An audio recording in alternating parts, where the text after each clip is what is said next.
والحمد لله ولا إله إلا الله الله أكبر سبحان الله والحمد لله ولا إله إلا الله.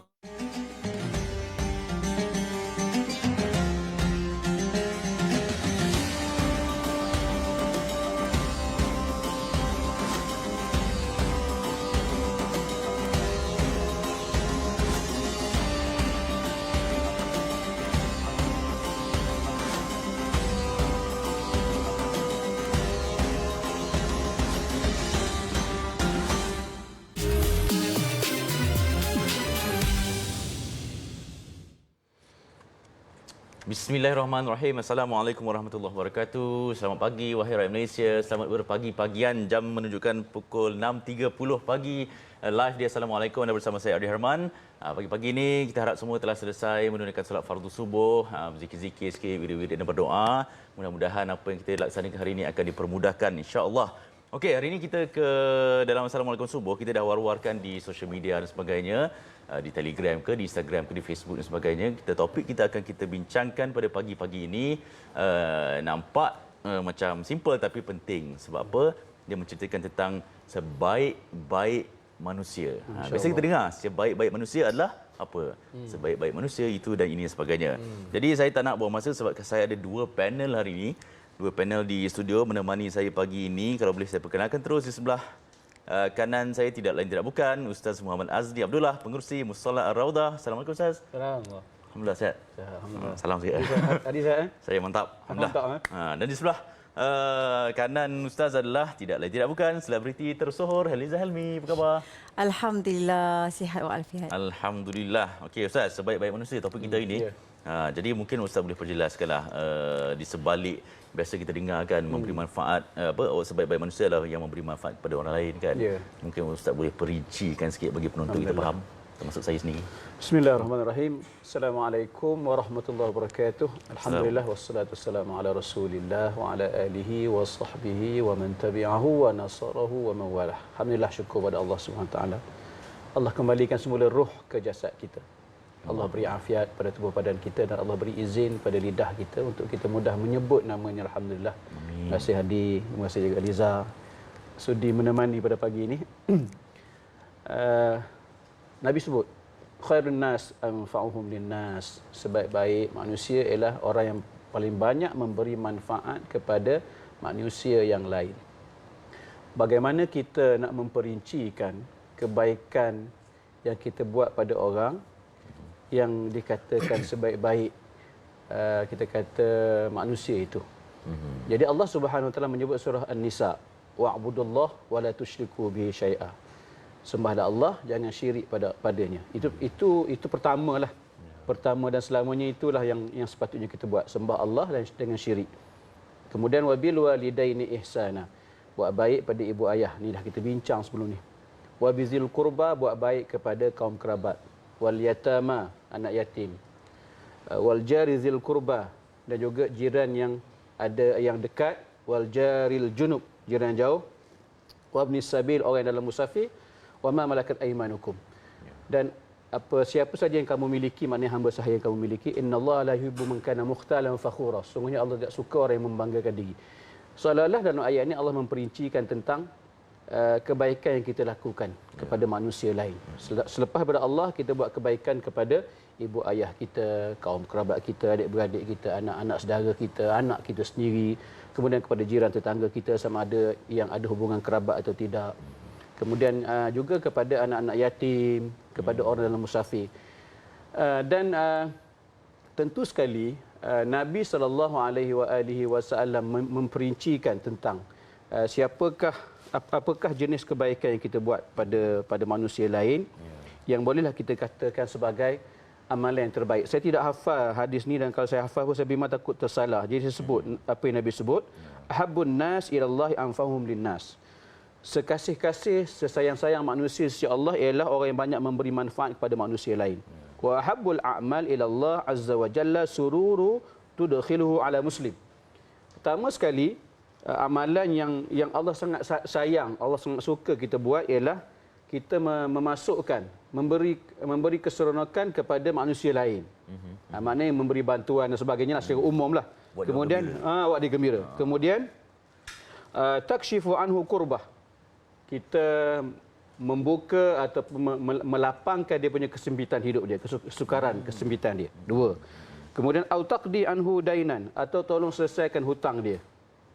Ada hutang sikit ke banyak, kalau kita mampu untuk bantu, tolong selesaikan, kita bantu. 3 dah. Kemudian au tatrudu anhu ju'an, atau menghilangkan kelaparan. Maksudnya ini Nabi sebut sebagai amalan yang Allah sangat sayang. Orang lapar kita beri makan.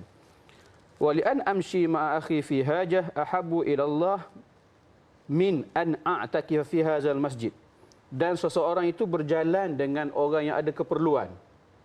Mungkin orang tu kita kata OKU ke, orang yang miskin ke, orang yang susah ke, atau orang ada hajat ke.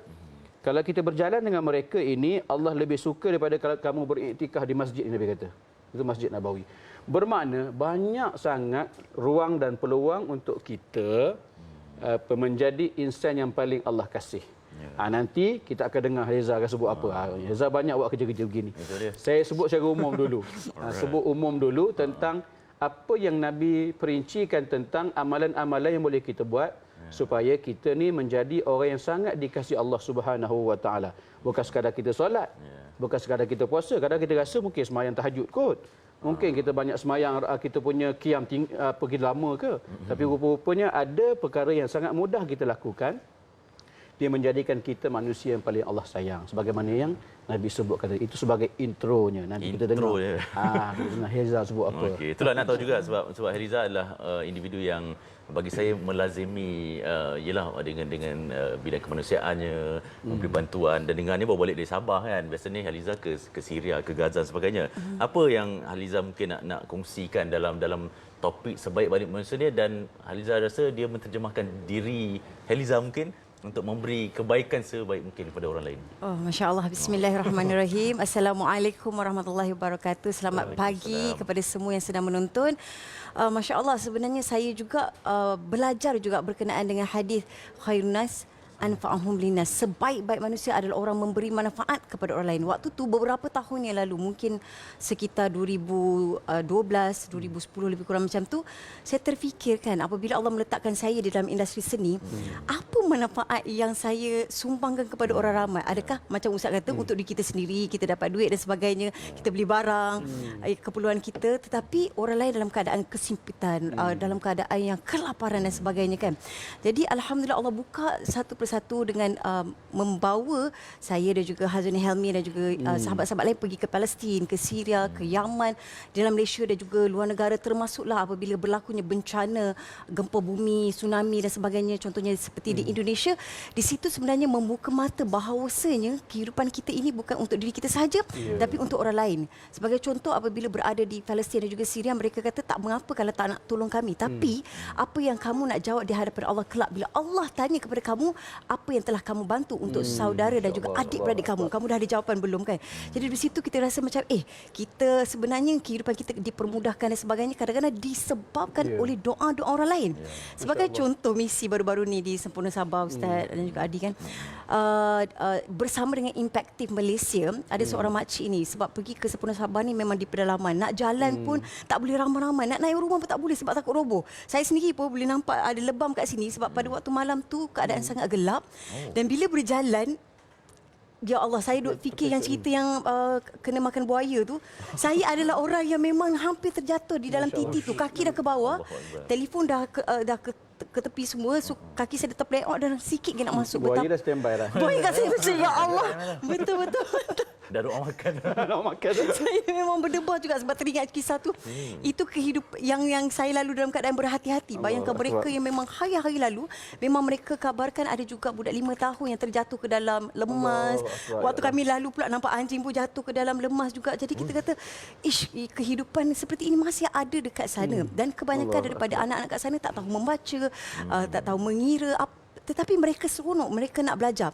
Dan yang saya belajar daripada anak-anak dan juga masyarakat di sana adalah betapa tinggi dan juga adab dan juga akhlak mereka. Bila mereka nampak kita datang nak bagi bantuan, mereka pun sama-sama sebenarnya nak membantu. Jadi sebaik-baik manusia ni bukan kepada orang yang kaya sahaja ataupun orang yang berilmu sahaja, tapi orang lain yang contohnya seperti ini yang dahagakan ilmu, yang nak belajar juga. Dan juga satu kampung yang kami pergi ni lagi yang Masya Allah terlalu daif, di mana menanti robohlah retak. Jadi kita nak bina baru di sebuah kampung ini, tetapi yang menyedihkan adalah penuh dengan plastik, Ustaz.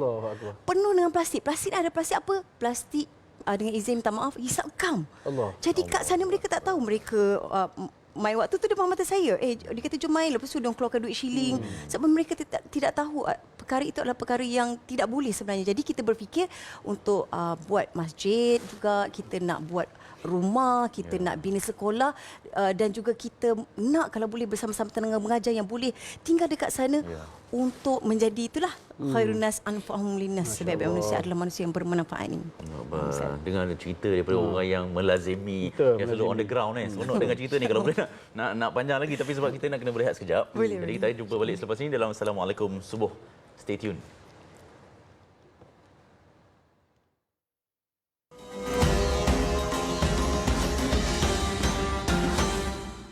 Walhamdulillah wa la ilaha illallah, Allahu akbar.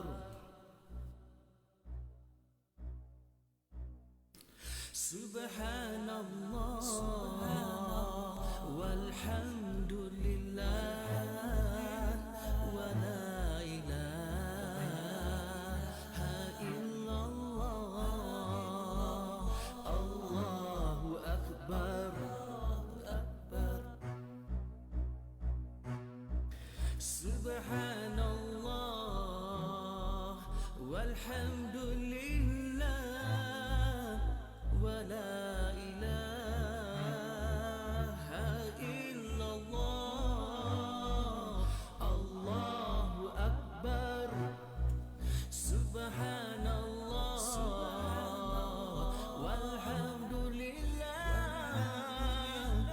wa la ilaha illallah, Allahu akbar.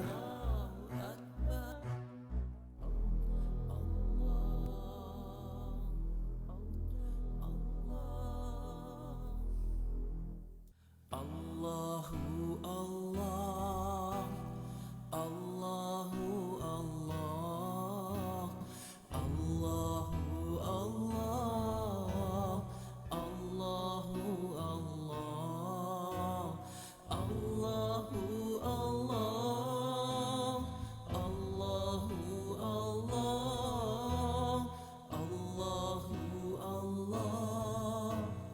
Allahu Allah, Allahu Allah. Sikit.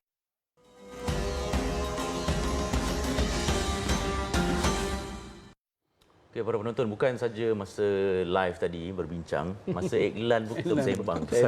Baik-baik manusia ni kan. Ustaz, yalah, dalam senario sekarang ni masing-masing sibuk mencari nafkah, cari rezeki dan sebagainya kan. Sampai terlepas pandang lah kot. Saya husnuzon kita terlepas pandang nak beri khidmat, memberi kebaikan kepada orang lain. Mungkin ada nasihat yang Ustaz nak berikan kepada mereka. Terima kasih, Adi. Memang ramai yang beri alasan kerja hakiki. Tak selesai-selesai. Tak apalah, kita kata kerja hakiki ni kena buat. Betul. Macam saya pun bekerja, mengajar di sekolah di MRSM. Kerja hakiki memang office hour tu kena berada di pejabat lah. Tapi cuba cari waktu, cari ruang masa yang boleh kita memberi kebaikan kepada orang lain. Mungkin di luar pada tu. Ya, sekecil-kecil takkan tak boleh kot jadi bilal di masjid, pergi hantar, salurkan bantuan kepada orang yang mustadafin di sekitar kampung kita. Itu bagi mereka yang sibuk bekerja lah. Cari peluang juga untuk buat kebaikan. Dan andai kata tak ada masa lah, kita kata tak sempat Ustaz, kerja saya datang kerja gelap, balik pun gelap. Macam Adi kan tak? Datang kat studio pukul 5 pagi, balik silap gaya pukul 10 malam. Allah. Jadi tak sempat. yang tak sempat masa ni, mungkin dia boleh cari peluang untuk buat kebaikan melalui secara online. Transfer akaun pada akaun apa-apa mana-mana NGO yang buat program di Sabah, di Sempurna dan sebagainya. Transfer saja. Bermakna di situ ada share kita. Kalaulah kata tak boleh Ustaz, tak boleh juga, saya ni bukan jenis orang berkemampuan. Kita kata alasan lah. Memberi alasan. Okey, tak apa. Cuba semasa kita bekerja tu, cuba kita memberi manfaat kepada orang lain. Kerja kita tu, boleh tak kita dengan kerja yang diamanahkan kepada kita, jawatan yang ada pada kita, boleh tak kita beri kebaikan kepada orang lain? Memudahkan urusan orang lain. Sebab orang yang memudahkan orang lain punya urusan, Allah memudahkan urusan dia. Betul. Ada kuasa. Masa-masa berkuasa lah kita nak berjasa. Cari peluang. Kalaulah tak boleh juga dengan bekerja tu tidak boleh jadi ibadah. Kerja tu soalnya macam kerja betul-betul cari duit betul lah. Kalau betul lah ada macam itu gayanya, baik pencen lah. Baik pencen lah. Kerana kita sungguh dengan kerja kita melalaikan kita daripada melakukan kebaikan. Sedangkan kerja itu sendiri, kita boleh melakukan kebaikan dengan kerja dengan jawatan kita. Kalaulah kita memberi alasan tak boleh itu, tak boleh semua, tak boleh, bermakna betul lah kita ni tak payah kerja lah. Hidup kerja dulu. Makan tidur je lah, kerja je. Jadi cari peluang, kan apa, inilah yang dikehendaki oleh agama kita. Sebab Allah sebut duribat alaihimuz zillatu aina ma suqifu illa bihablim minallah wa hablim minan nas. Kamu ni akan ditimpa kehinaan di mana saja kamu berada kalau kamu tak ada hubungan dengan Allah secara menegak dan hubungan secara mendata dengan manusia. Maknanya kalau hubungan dengan Allah baik sekalipun hubungan manusia tak bagus, tak ada langsung kita kata bermasyarakat, bukan nak menolong, nak bersembang dengan jiran tetangga pun tak ada masa. Mana betul lah kita layak ditimpa kehinaan Allah Subhanahu Wa Taala di mana pun kita berada. Sebab apa? Kita tidak menjaga hubungan secara horizontal dan juga vertikal. Dua hubungan yang wajib kita jaga. Itulah sikit. Ya. Baik, Haliza, kita duduk di Malaysia ni penuh dengan nikmat. Macam-macam nikmat kan. Dan Haliza pula pergi ke tempat-tempat yang melihat nikmat tu tak ada ataupun nikmat tu kurang daripada kita kan. Macam mana Haliza? Pastinya kita bila sampai di sana Haliza mesti bersyukur sangat kita duduk Malaysia ni. Nikmat macam-macam sebagainya kan. Jadi macam mana benda tu trigger Haliza untuk rasa macam perlu bagi bantuan, perlu selalu bantuan, kena juga help them as best as possible. Ya Allah, sangat-sangat betul. Ini juga yang selalu saya kongsikan apabila buat ceramah, perkongsian dan sebagainya, yang betapa bila kita berada dekat Malaysia ni terlalu bersyukur kita boleh duduk dalam aircon ke, at least kipas ke, ada tempat perlindungan dan sebagainya kan. Tetapi contohnya seperti saya pergi ke bumi Syria pada tahun 2013, 14, hampir setiap tahun Allah bagi, di mana mereka nak makan ni pun sebagai contoh, bila kita waktu tu lori bersama dengan lori kita bagi makanan, ada budak kecil ni terpaksa berjalan sejauh 3 km semata-mata untuk mengambil sebekas nasi. Bekas tu pun dah penuh dengan nasi, dengan pasir. Jadi bila kita letakkan nasi, dia pun berjalan pulang, tiba-tiba dengar suara kecoh. Kita pun pergi dekat anak-anak ini, rupanya nasi yang diambil tadi tu pun dah tertumpah dekat tanah. Dan anak-anak ini kutip balik nasi tu, masukkan balik di dalam bekas tu. Jadi kita tanya kenapa, kan kita tak nak membazir. Kan sebab nak makan ni pun susah, dan yang menunggunya adalah ibu bapa yang memang dalam keadaan yang sangat-sangat uzur. Budak kecil yang umur 5 tahun, 6 tahun berjalanlah bawa makanan-makanan itu. Jadi kita rasa masya-Allah kesiannya. Belum lagi kita nampak ataupun berkongsi kisah berkenaan dengan mereka yang terpaksa makan kotak. Sebab kotak yang kami bawa tu berisi dengan makanan. Tapi dia kata kotak ni kami nak simpan kerana kami akan koyak kotak ini kepada cebisan-cebisan yang kecil. Lalu kami akan rebus kotak ini menggunakan air hujan dan kami akan suap anak-anak untuk minum sup kotak. Maknanya dia akan letak kotak tu, contohnya letak dalam air bukan, dia orang tak ada air masak pun, air hujan, dan suap anak-anak untuk minum sup kotak. Jadi di situ saya berfikir, ya Allah, kita tidaklah setara seperti itu. Alhamdulillah di Malaysia ramai orang bantu, tapi mereka di sana, contohnya di Syria, di Yaman, di Palestin, kehidupan terlalu susah, terlalu dhaif. Dan perkara ini saya nampak bila kita pergi ke dalam lagi, contohnya di Sempurna. Waktu tu kami nampak seorang pakcik yang terduduk, dan kita pun bersembang dengan seorang pakcik ni. Pakcik ni dia kata isteri dia baru meninggal. Anak dia 4 orang juga meninggal. Kami kata, kenapa sampai 4 orang dengan isteri meninggal? Dia kata, saya sebenarnya tak ada rumah. Rumah saya ada di dalam bot. Ada video saya letak di Instagram dah. Bot dia waktu tu, ya Allah, memang sangat-sangat sedih. Kerana apa?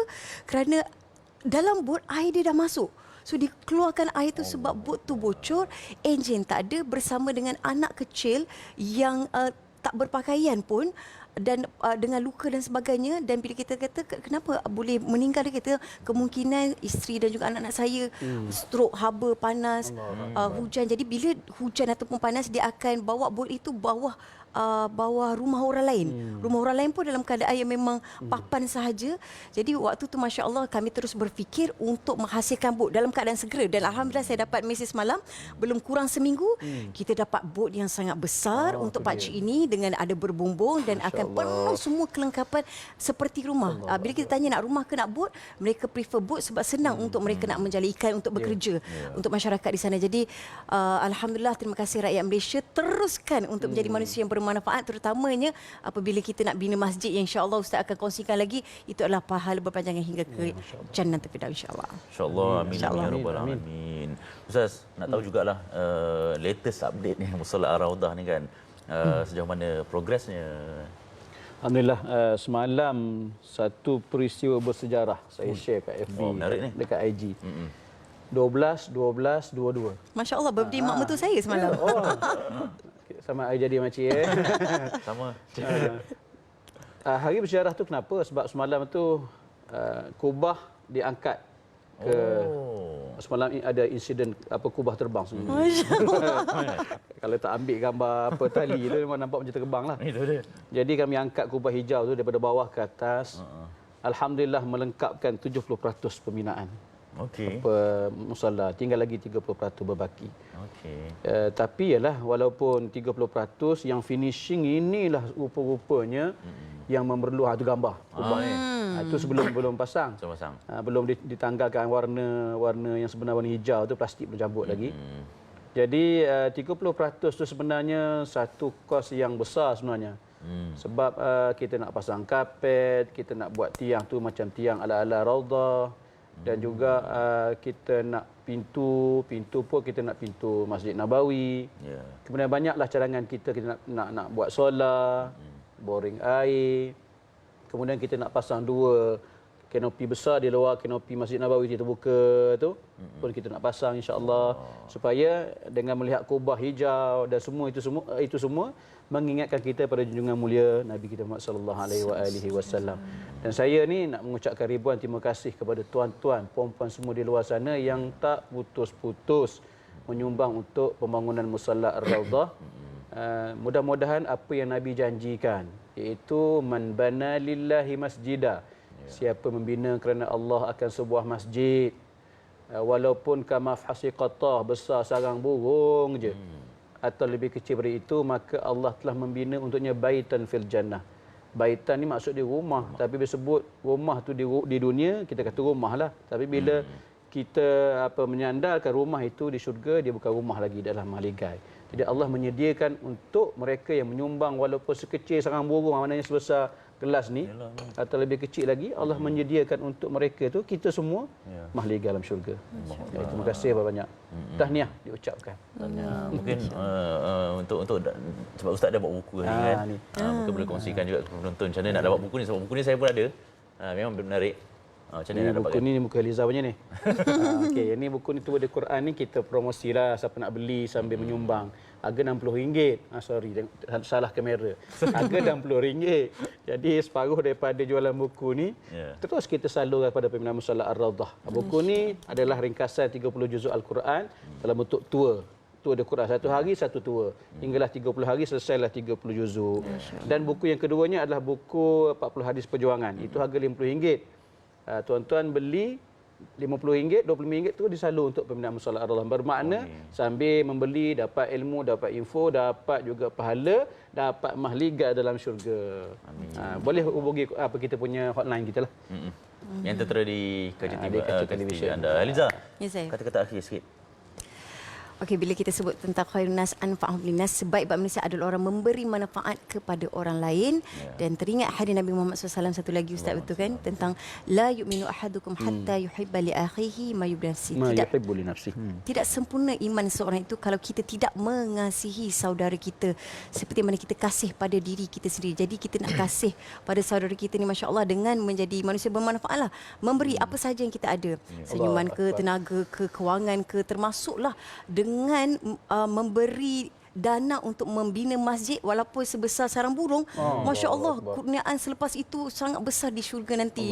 Kita mungkin tak perlu susah payah untuk membina sebiji masjid, tapi dengan menginfakkan itu akan memberi kebaikan kita nak kira sepanjang-panjang orang bersolat atau apa saja yang dilakukan di masjid itu manfaat yang kita nak dapatkan. Sebab kan kita tengok kan, kita punya solat sendiri belum tentu, tak tahu macam mana kan, tapi mudah-mudahan dengan doa orang ramai itu adalah manfaat untuk kita juga dunia akhirat, insya-Allah. Insya-Allah. Terima kasih banyak Haliza dan terima kasih banyak Ustaz Muhammad Azli atas perkongsian hari ini.